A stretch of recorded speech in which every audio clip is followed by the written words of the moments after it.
Assalamualaikum warahmatullahi wabarakatuh. Eh, Selamat malam, perkenalkan nama saya Hendra dari program studi ilmu hukum Universitas Terbuka. Hadirin yang saya hormati, pertama-tama marilah kita bersyukur atas kehadiran Allah Subhanahu wa taala, karena atas izin dan nikmatnya juga kita dapat hadir dalam rangka sosialisasi bahaya COVID-19. Pengertian COVID-19 sendiri adalah penyakit akibat infeksi coronavirus yang dapat menyebabkan gangguan sistem pernafasan, mulai dari gejala yang ringan seperti flu hingga infeksi paru-paru seperti pneumonia. Kasus pertama penyakit ini terjadi di kota Wuhan, Cina pada akhir Desember tahun 2019 yang lalu. Setelah itu COVID-19 menular antar manusia dengan sangat cepat dan menyebar ke sejumlah negara termasuk Indonesia hanya dalam waktu beberapa bulan. Agar penyebaran COVID-19 tidak semakin meluas, beberapa negara memberlakukan kebijakan lockdown. Di Indonesia sendiri, pemerintah menerapkan kebijakan pemberlakuan pembatasan kegiatan masyarakat atau PPKM untuk menekan penyebaran virus ini. Pada penghujung tahun 2020 yang lalu, beberapa laporan kasus menyebutkan bahwa virus corona telah bermutasi menjadi beberapa jenis atau varian baru, misalnya varian Delta. COVID-19 sendiri awalnya ditularkan dari hewan ke manusia. Setelah itu diketahui bahwa infeksi ini juga bisa menular dari manusia ke manusia. Penularannya bisa melalui beberapa cara, seperti salah satunya tidak sengaja menghirup percikan ludah atau droplet yang keluar saat penderita COVID-19 bersin atau batuk. Kemudian memegang mulut, hidung atau mata tanpa mencuci tangan terlebih dahulu setelah menyentuh benda yang terkena droplet penderita COVID-19, misalnya seperti uang atau gagang pintu. Kemudian juga kontak jarak dekat, yaitu kurang dari 2 meter dengan penderita COVID-19 tanpa mengenakan masker. WHO menyatakan COVID-19 juga bisa menular melalui partikel zat di udara. Meski demikian, cara penularan ini biasanya terjadi dalam prosedur medis tertentu. Penularan melalui udara ini juga bisa lebih mudah terjadi di tengah kerumunan orang, biasanya khususnya di dalam ruangan tertutup. Dari data yang dikeluarkan WHO, saat ini ditemukan beberapa varian baru penyebab COVID-19. Rinciannya kurang lebih seperti ini, yaitu varian Alpha yang pertama kali ditemukan di Inggris pada bulan September tahun 2020. Kemudian ada varian Beta yang pertama kali ditemukan di Afrika Selatan pada bulan Mei tahun 2020. Lalu ada varian Gamma yang pertama kali ditemukan di Brazil pada bulan November tahun 2020 yang lalu. Ada varian Delta juga yang pertama kali ditemukan di India pada bulan Oktober tahun 2020 yang lalu. Ada varian Kappa yang pertama kali ditemukan di India juga pada bulan Oktober tahun 2020 yang lalu.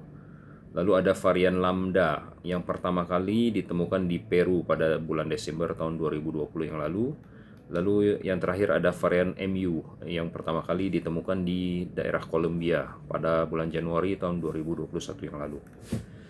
Faktor risiko COVID-19 sendiri dapat menginfeksi siapa saja, tetapi efeknya akan lebih berbahaya atau bahkan fatal bila menyerang orang lanjut usia, ibu hamil, perokok ya, penderita penyakit tertentu, dan orang yang daya tahan tubuhnya lemah seperti penderita kanker. Karena mudah menular, penyakit ini juga beresiko tinggi menginfeksi para tenaga medis yang merawat pasien COVID-19.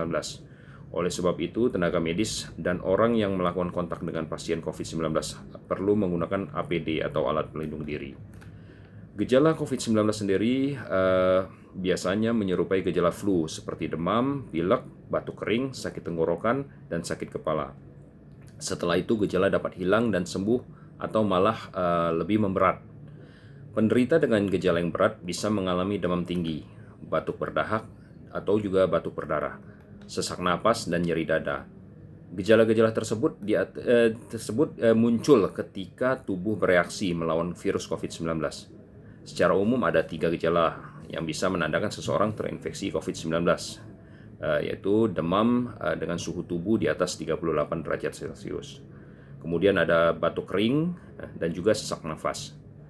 Selain gejala-gejala tersebut, ada beberapa gejala lain yang jarang terjadi, tetapi juga bisa muncul pada infeksi COVID-19, yaitu mudah lelah, ada nyeri otot, nyeri dada, sakit tenggorokan, sakit kepala, mual atau muntah, diare, pilek atau hidung tersumbat, menggigil atau demam ya, bersin-bersin, hilangnya kemampuan mengecap rasa, dan hilangnya kemampuan mencium bau atau anosmia. Gejala COVID-19 sendiri bisa muncul dalam waktu 2 hari sampai dengan 2 minggu setelah seseorang terinfeksi virus penyebabnya. Sebagian pasien COVID-19 juga ada yang mengalami penurunan oksigen tanpa adanya gejala apapun. Kondisi ini disebut happy hypoxia. Selain itu, beberapa laporan kasus juga menyebutkan bahwa sebagian pasien COVID-19 dapat mengalami ruam di kulit.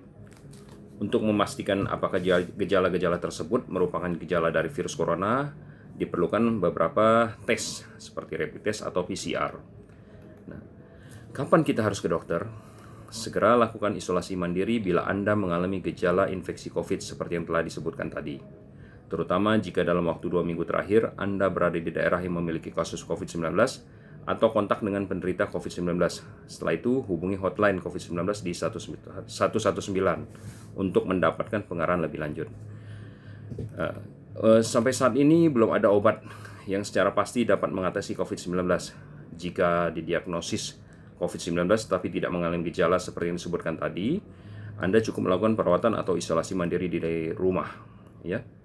Ruang isolasi juga harus memiliki ventilasi dan cahaya, baik serta pertukaran udara yang cukup. Selain itu juga ruang isolasi wajib dibersihkan setiap hari dengan air sabun atau disinfektan.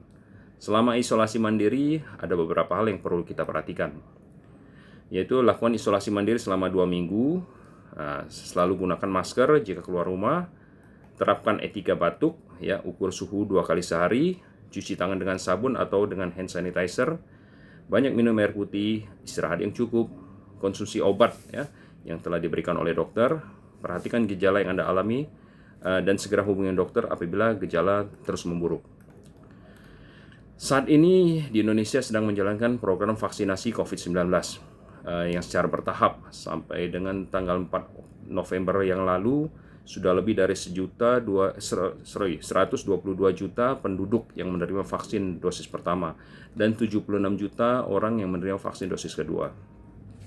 Tujuan dari pemberian vaksinasi sendiri adalah membangun kekebalan tubuh terhadap virus corona, sekaligus membentuk kekebalan kelompok atau herd immunity. Makin banyak orang yang divaksinasi, makin cepat pula penurunan COVID-19 bisa diputus. Selain itu, kondisi ekonomi yang terdampak oleh pandemi akan cepat kembali pulih. Demikianlah uraian mengenai COVID-19 ini yang dapat saya sampaikan. Semoga bermanfaat bagi kita semua. Mohon maaf yang sebesar-besarnya apabila dalam penyampaian tersebut terdapat beberapa kekurangan dan kesalahan. Wabillahi taufiq wal hidayah. Wassalamualaikum warahmatullahi wabarakatuh. Terima kasih.